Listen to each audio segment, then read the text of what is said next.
Good morning, dear students. Students, we were doing chapter 3, in which we have already discussed 3.1. Okay, and today we will discuss next topic of third unit 3.2. That is a global enterprises or multinational companies. Right. First of all, what is the meaning of global enterprises or multinational companies? So, students, multinational companies, as is evident from their name, are those companies which are having their business in more than one country. जैसे आपको name से ही clear हो रहा है कि जो एक से ज्यादा कंट्री में बिजनेस कर रही हैं, that companies are called MNCs, multinational companies. So multinational consists of two different words, multi and national. Multi means many and national means countries or nations. So multinational means a company which operates in many countries. Okay. So such a company has branches, factories, workshops in different countries. Okay. And a national multinational corporation is also known as transnational corporation or global enterprises or international enterprises. Okay, इसके name है. So the headquarter of the multinational companies are located in one country. इसका जो headquarter है वो एक country में होता है, that is called home country. ठीक है, and it carries business in other countries. जो business है वो बाकी countries में वो carry करते हैं. ठीक है, and the multinational company get incorporated in home country, right? So for example, Coca-Cola, Nike, Reebok, L'Oreal, Sony, LG, Samsung, ये सब आपने नेम सुने हैं. So these all are multinational companies or global enterprises. Okay, refers to the companies with operations in more than one country, right? So one definition you will do, right? ये सब name है, देखो Yahoo, Dell, Adobe, Facebook, Microsoft, Google, Intel. So these are the examples of global enterprises. Then next topic is the features of global enterprises. So first one is centralized management. Centralized management. So a multinational company has its headquarter in the home country. जैसे अभी मैंने आपको बताया, जो इनका headquarter होता है वो home country में होता है. It expands its business in other. ये अपने बिजनेस को एक्सपैंड करते हैं बाकी कंट्रीज में बाय ओपनिंग ब्रांचेस. वहां पर अपनी ब्रांचेस ओपन करते हैं, सब्सिडरी कंपनीज ओपन कर सकते हैं, मतलब सब्सिडरी कंपनीज को परचेज करके ये अपने साथ मिला लेते हैं. ठीक है, अदर कंट्रीज की. So the management of the business being carried out in other countries is in the hands of head office. ठीक है, मेन जो कंट्रोल रहेगा वो हेड ऑफिस में रहता है. So all the branches and subsidiaries have to work according to the policies laid down by the head office. जो भी policies head office में बनाई जाती हैं, उन्हीं को सभी branches और subsidiaries को follow करना होता है, right? And second point is worldwide spread of business. Worldwide spread of business means the business of the multinational companies spread in many countries. जैसे कि वो बहुत सारी companies में फैला हुआ है. ठीक है. So this company fully exploits the local conditions prevailing in the host country. जिस country में भी उनकी branches हैं, ठीक है, वहाँ जहाँ वो host कर रहे हैं, तो वहाँ की जो local conditions हैं वो भी apply हो जाती है वहाँ पर. ठीक है. So this includes the availability of cheap labor and the use of raw material. इसमें क्या होता है, world wide spread of business. ये बिजनेस एक तो पूरा वर्ल्ड में स्प्रेड होता है और वहाँ पर आपको चीप रेट से कई जगहों पर लेबर जो है और रॉ मटेरियल बहुत ही सस्ते रेट्स पे मिल जाता है, right? Next third point is the better quality products.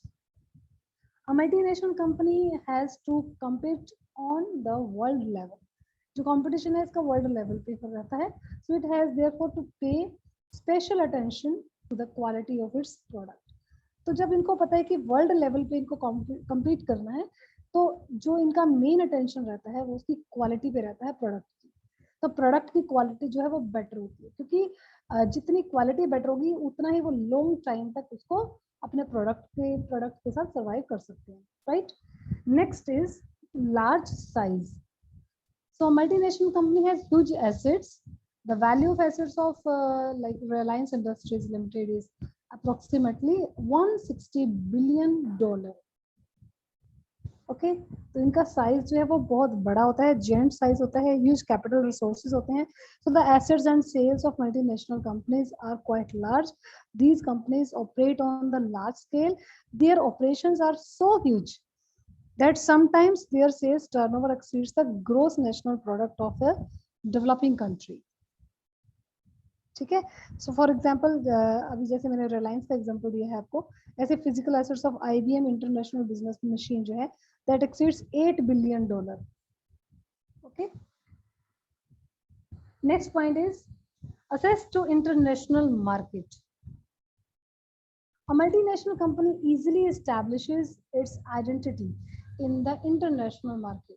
ये जो पूरी वर्ल्ड में एक तरह से कह सकते हो कि अपना जो नेम है, आइडेंटिटी जो है, अपनी पहचान बना लेती है, ठीक है, अपनी पूरी मार्केट में. Because of its many products, good quality, research on a large scale, good marketing facilities, इनकी वजह से ये अपनी आइडेंटिटी बना लेते हैं. ठीक है. Next point is a special attention to advertisement. So multinational company पे स्पेशल अटेंशन टू एडवर्टाइजमेंट, क्योंकि इसमें सबसे पहले अपनी आइडेंटिटी बनाना होता है, अपने आप को अपना नाम पहचान कराना जरूरी है, और वो पॉसिबल है only with advertisement. So that is the secret of its success. Advertisement इसमें कंपल्सरी है, क्योंकि इसी से वो पूरे वर्ल्ड में अपने आप अपना नाम जो है वो बना सकते हैं, लोगों तक अपना नाम पहुंचा सकते हैं. ठीक है. So next topic is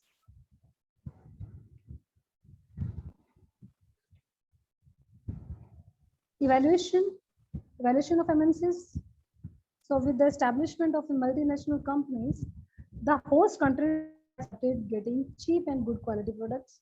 But on the other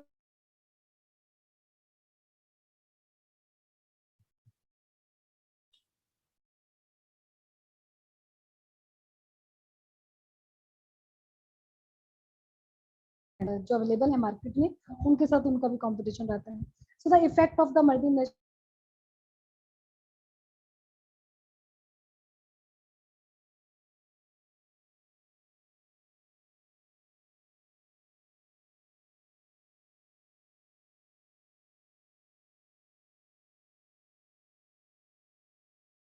and disadvantages to the host country for a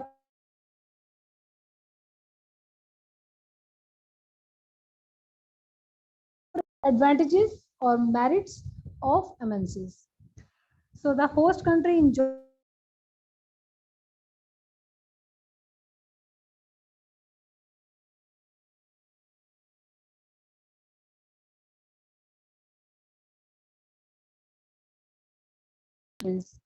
okay. So its chief objective is to get foreign exchange, which is required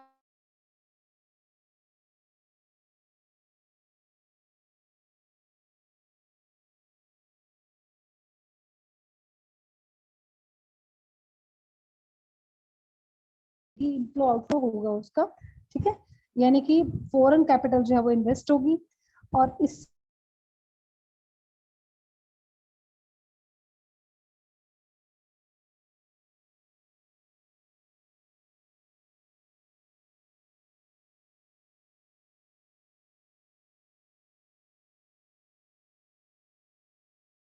branches होती हैं उतने ही वहां पर एम्प्लॉयमेंट चाहिए होगा. ठीक है. और लोकल पॉपुलेशन एम्प्लॉयमेंट जो मिलता है, अपॉर्चुनिटीज मिल जाती है. Since these companies carry on business on a large scale और large number of people are employed in them, क्योंकि बहुत लार्ज स्केल भी होती है ये कंपनी, तो बहुत सारे लोगों को इसमें एम्प्लॉयमेंट मिलता है. Next third point is proper use of resources. With the setting up of the multinational companies, the human and physical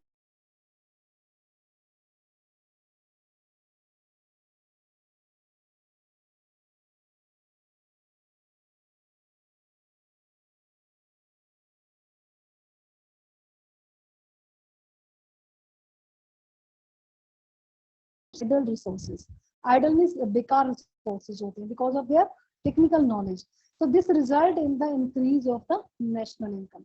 ultimately क्या होता है कि जो बेकार रिसोर्सेज पड़े थे, सपोज कर लो लैंड आपके पास ऐसे वेस्ट पड़ी हुई थी, उसको आप यूज कर सकते हो एमएनसीज के लिए। मतलब आप वहाँ पर कोई भी कंपनी ओपन कर सकते हो, कोई रूरल एरिया हो सकता है, उसमें आपकी लैंड पड़ी हुई है, उसको उसमें यूज किया जा सकता है। ठीक है, अब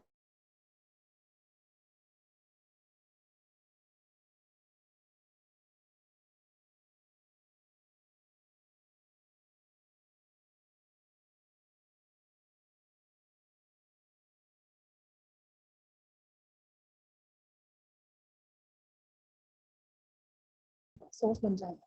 तो यहाँ पर एमएनसी जो है वो दोनों चीजों को यहाँ पर प्रॉपर यूज कर रही है।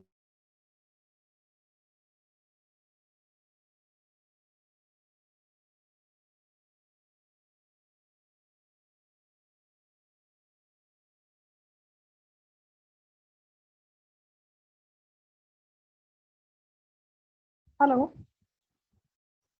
yes, next point is technical development. The setting up of the multinational companies make it possible to carry the advantage of technical development made in one country to the other countries. So students, जैसे आपको पता है कि आजकल की जो technology है वो बहुत फास्ट है, और जिस कंट्री में जो टेक्नोलॉजी बहुत एडवांस अपडेट हो जाती है, उसको वो दूसरी कंट्रीज में भी अपनी दूसरे ब्रांचेस में भी यूज कर सकते हैं। तो इससे टेक्निकल डेवलपमेंट भी होगा। सो these countries also start developing technically, right? Next, fifth point is the local monopoly. Local monopoly, monopoly means होता है कि कंट्रोल करना, पूरी एरिया को अपने अंडर रखना, अपने कंट्रोल में रखना। तो यहाँ उस चीज का एंड होता है एमएनसीज के साथ। So there can be some products which are manufactured only by a few companies. कुछ ही कंपनीज को मैन्युफैक्चर करती हैं, तो उस केस में क्या होता है, वो कंपनीज जो होती हैं वो मोनोपोली कर लेती है पूरी मार्केट में उस स्पेशल प्रोडक्ट के लिए। So taking advantage of this monopoly, they start selling those products to the customers at high prices. और इससे क्या होता है, they does exploit the consumers. उनको exploit करते हैं consumers को. So the coming up of the multinational companies leads to competition. The result is that the local companies both. अब हुआ क्या, जब वो ये मल्टीनेशनल कंपनीज आई, तो जो लोकल कंपनीज थी यहाँ पर पहले बहुत इम्प्रूव देयर प्रोडक्ट्स। अब एक तो उन्होंने अपने प्रोडक्ट को इम्प्रूव किया कंपटीशन में रहने के लिए, सेकेंडली उन्होंने अपने प्राइसेस को रिड्यूस किया, क्योंकि सेम प्रोडक्ट अगर एमएनसीज अच्छी क्वालिटी में कम प्राइसेस पे देंगी, तो लोकल कंपनीज जो है वो हाई प्राइसेस पे इसको मिल सकती है। ठीक है, so if they fail to listen to the call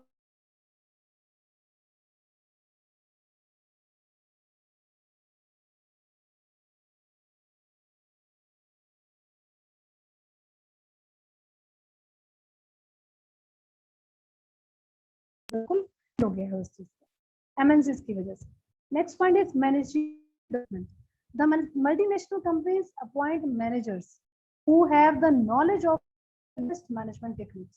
जो MNCs हैं उनके जो मैनेजर्स हैं उनके पास बहुत न्यू नॉलेज रहती है, वो अपडेट करते हैं न्यू टेक्निक्स की, उनके पास नॉलेज है। So the local people desirous of getting a job in these companies do a lot of research in the field of management.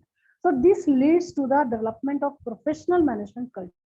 Okay, इससे मैनेजरियल डेवलपमेंट जो है एमएनसीज के अंडर, क्योंकि वो बहुत सारे कंट्रीज होते हैं, तो हर कंट्री की जो नॉलेज उनके पास होती है, उसकी वजह से उनकी जो मैनेजमेंट है, मैनेजरियल एबिलिटी जो है उनकी, वो काफी डेवलप होती है। हर एक कंट्रीज के अकॉर्डिंगली वो लोग मैनेज करते हैं। तो हर कोई पर्सन इसमें वर्क करना चाहता है ताकि वो भी अपने मैनेजरियल एबिलिटी को इंक्रीज कर सके। Next seventh point is the increase in export. Encouraged by the success of the multi companies, many local entrepreneurs establish large companies. It increases the export of a country. इसे export में भी increase हुआ है। ठीक है, अभी export तो हो गई, क्योंकि जब इतना मटेरियल यानी कि ये लार्ज स्केल पे बनाए जाते एमएनसीज होती हैं, तो इनके जो प्रोडक्ट्स होते हैं वो भी ह्यूज क्वांटिटी में होते हैं। तो उस केस में अपनी कंट्रीज में तो ये पूरा करते ही हैं, साथ में ये एक्सपोर्ट भी करते हैं इसको। Okay, next point, next heading is in evaluation is disadvantages of global enterprises. So student, first point is the danger for domestic industries. Domestic होता है जो home industries, जो अपने कंट्री में बाकी इंडस्ट्रीज हैं। ठीक है, कंट्री को यहाँ डोमेस्टिक वर्ड यानी कि होम इंडस्ट्रीज बोला जाता है. So the domestic industry is incapable of facing the challenge of the multinational companies because they possess huge financial resources. Some weak companies have simply to wind up their business. अब यहाँ जो disadvantages रही MNCs की, उसकी वजह से जो local industries थी, जो डोमेस्टिक इंडस्ट्रीज थी, उनको काफी डेंजर में रही वो लोग. उनको कईयों को तो वाइंड अप भी करना पड़ा, यानी कि बंद करना पड़ा अपना बिजनेस, क्योंकि वो लोग इस कंपटीशन में उनको फेस नहीं कर पाए, इस चैलेंजेस को नहीं फेस कर पाए, कैपेबल नहीं थे वो इतने, ना ही उनके पास इतने फाइनेंशियल रिसोर्सेज थे. सो उनको वाइंड अप करना पड़ा. ठीक है, तो ये इसका एक तरह से डिसएडवांटेज है एमएनसीज का. Second is the repatriation of profits. So these companies earn huge profit. ये कंपनीज जो है, पहली बात तो ये कि इन्होंने फाइनेंस बहुत ज्यादा इन्वेस्ट किया होता है, तो उस केस में इनको प्रॉफिट्स भी बहुत ज्यादा रहते हैं. They carry these profits to their country. अब ये जो प्रॉफिट्स होते हैं, जो हर कंट्री में प्रॉफिट ये अर्न कर रहे हैं, लेकिन ये प्रॉफिट्स उस कंट्री को नहीं मिलते, बल्कि ये सारे प्रॉफिट्स उस कंट्री में चले जाते हैं जहां पर उनकी मेन ब्रांच है, यानी कि जो उनकी होम कंट्री है. तो सारा प्रॉफिट जो है वो उसी कंट्री में जाता है. So this adversely affects the foreign exchange reserves of the host country. और यहाँ जो होस्ट कंट्रीज हैं, होस्ट कंट्री वो है जिसमें वो ब्रांचेस ओपन की हुई हैं, तो उन कंट्रीज में यहाँ पर उसका एडवर्स इफेक्ट है. यहाँ की जो फॉरेन करेंसी है वो कहाँ जाएगी? अब जहाँ उनकी होम कंट्री है. ठीक है, होम कंट्री में वो फॉरेन, तभी तो फॉरेन एक्सचेंज होता है, यानी कि करेंसी का एक्सचेंज होता है. So it means a large amount of foreign exchange goes out of the country. Okay, जो अब सपोज कर लो हमारे इंडिया में अगर बाहर की कोई कंट्रीज से कोई कंपनीज ओपन होती हुई हैं, तो यहाँ पर जो वो प्रॉफिट है, तो वो हम यहाँ का प्रॉफिट अपनी कंट्रीज में लेके जाते हैं. तो इट मीन्स जो हमारी करेंसी है वो उनकी कंट्री में चली. That is the disadvantage of. Next point is intervention of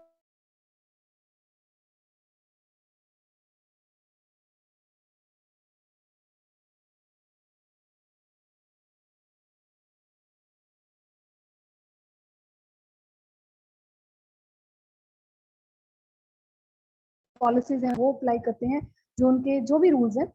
तो multinational companies establish there supremacy in the under developed country simply because of their immensely favourable position.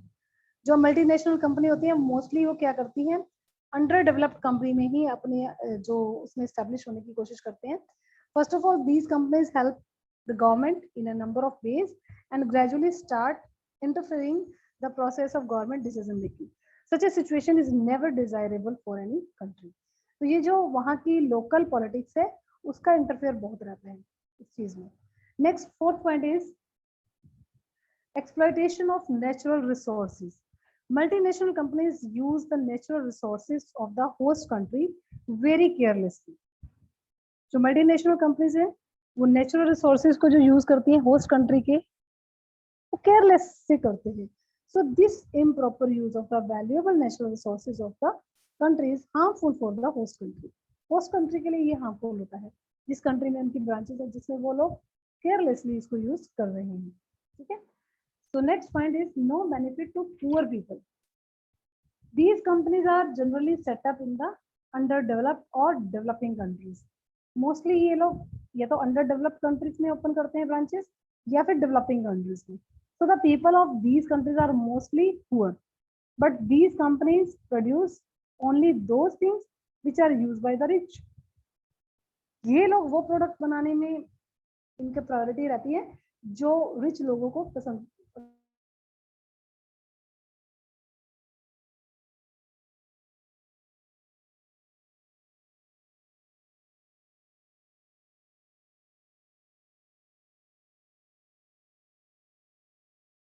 जो का बेनिफिट नहीं ले पाते.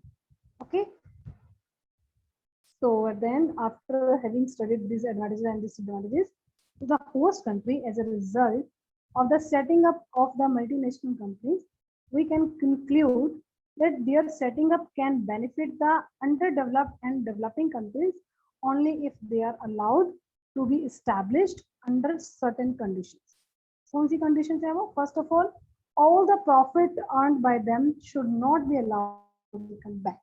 जितना भी वो प्रॉफिट अर्न कर रहे हैं वो प्रॉफिट वो अपनी कंट्रीज में ले जाना ना लेके जा सके, उनको नहीं ले जाना चाहिए। So in other words you can say कुछ पार्ट प्रॉफिट का जो है उसको उनको उसी होस्ट कंट्री में इन्वेस्ट करना भी चाहिए, right. Second, they should not be allowed to in the local politics, local politics को इसमें यूज करना चाहिए।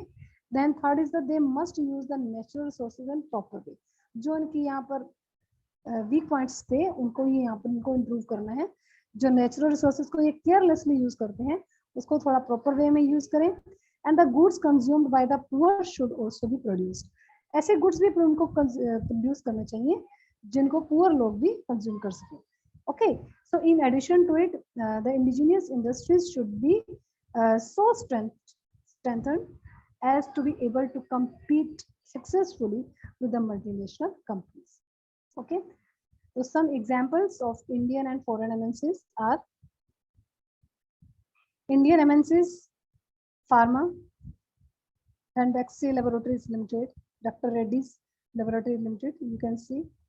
ऐसे इंफोसिस इंफोटेक में भी है, Infosys limited, Wipro limited, auto में है Tata motors limited, Bharat forge limited.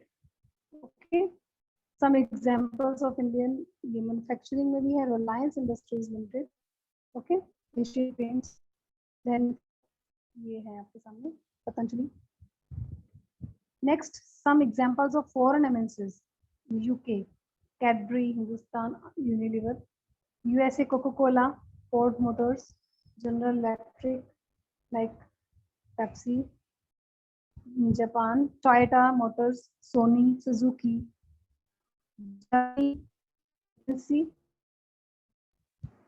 okay. So next topic is in this chapter is joint ventures. First of all, what is the meaning of joint venture? It refers to that partnership in which companies share investment, risk management, and profits in the development, production, or selling of the product. Students, when two business enterprises agree to join together for a common objective and mutual gain, it gives rise to a joint venture. कोई भी दो enterprises जब मिल जाती हैं, इकट्ठी हो जाती हैं और उनका objective same रहेगा, same objective के लिए, और दोनों का जो म्यूचुअल इकट्ठा होकर वो गेन करेंगी, that is called joint venture. ये टू बिजनेसेस कोई भी हो सकते हैं, मतलब मे बी प्राइवेट, गवर्नमेंट और कंपनीज, कुछ भी हो सकते हैं। So in international business joint venture means to establish those type of enterprises in which both the domestic entrepreneur and the foreign entrepreneur are part in ownership and management. So the business is done in collaboration with the company of improving nation। ये दो लोग आपस में join होते हैं, collaborate करते हैं, और किसके लिए? ताकि जो कंपनी इनकी कोलैबोरेशन से क्या होगा, नेशन यानी कि कंट्री में इंपोर्ट करना, वहां पर उनको डेवलप करना। So this method of business is adopted in two situations. First is when a company wants to do business on international level but lacks the capital and अब company तो चाहती है कि वो इंटरनेशनल लेवल पे business करे, लेकिन उसके पास या तो कैपिटल नहीं है या फिर ह्यूमन रिसोर्सेज नहीं, ठीक है। सेकेंड हो सकता है when a capital anticipates that doing business with a local partner will improve profitability, okay, and when a company is willing to take benefit of the existing distribution system of the importing country, ठीक है। और benefits क्या है इसके? फिर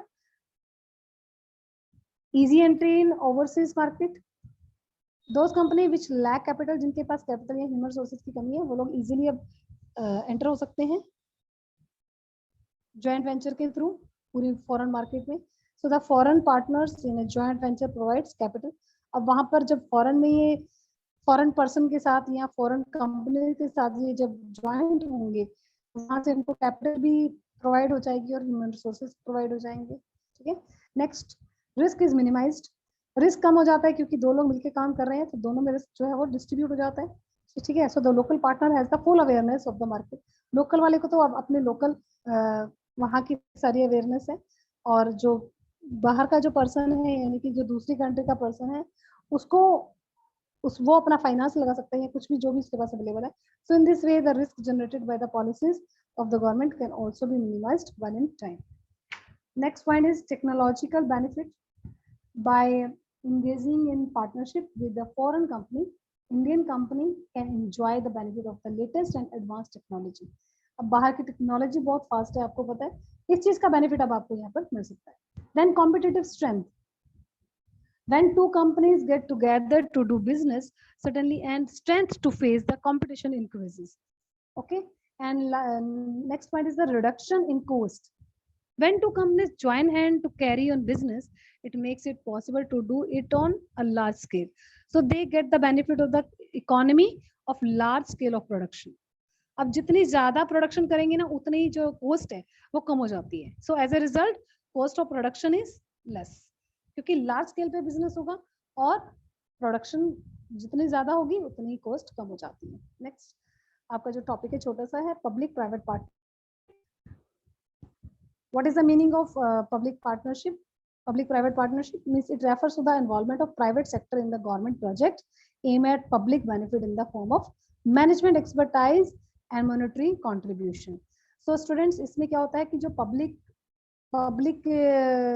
जो भी persons हैं वो गवर्नमेंट के साथ ज्वाइन होके इसमें पार्टनरशिप करके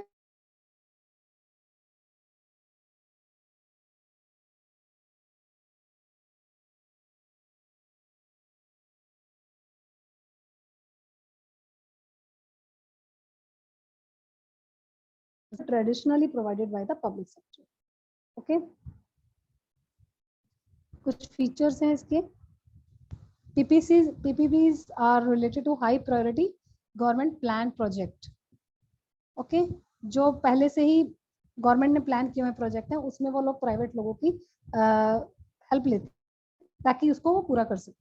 PP's main objective is to combine expertise and experience of both the public and private sectors to deliver high quality services.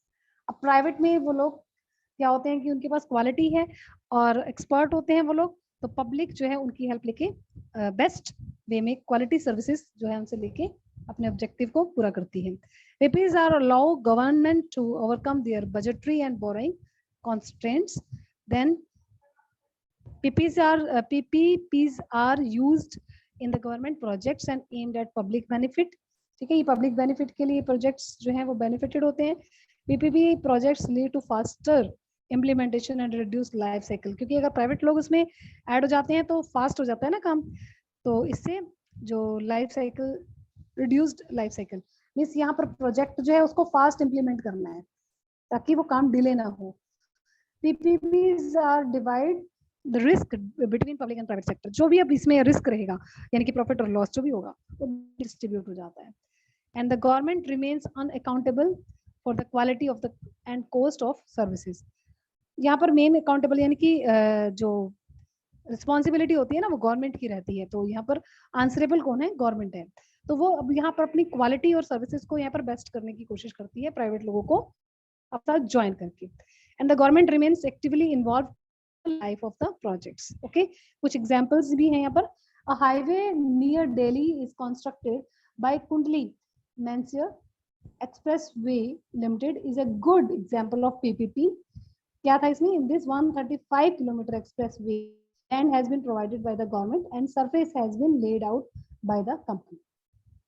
ये कॉन्ट्रैक्ट जो था इनका ये प्राइवेट लोगों ने मिलके इनके साथ कंप्लीट किया है. ठीक है, so now the chapter is completed. Students, revise this topic, revise this chapter and make proper notes in your fair notebooks. Thank you students, have a nice day.